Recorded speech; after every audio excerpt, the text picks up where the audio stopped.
Customize the geometry of the railing using the options in the Edit menu. Change the segment to an arc or straight line to adapt to the reference.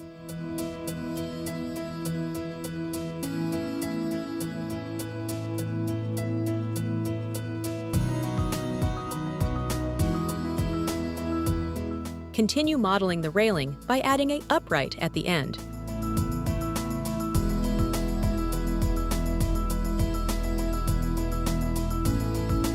Subdivide the selected segment by inserting an additional node.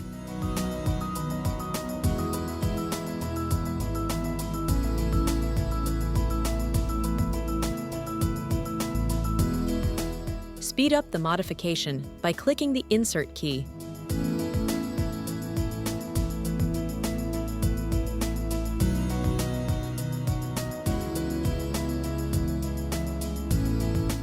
Reduce the number of segments by removing the post from the menu, or by clicking the Delete key.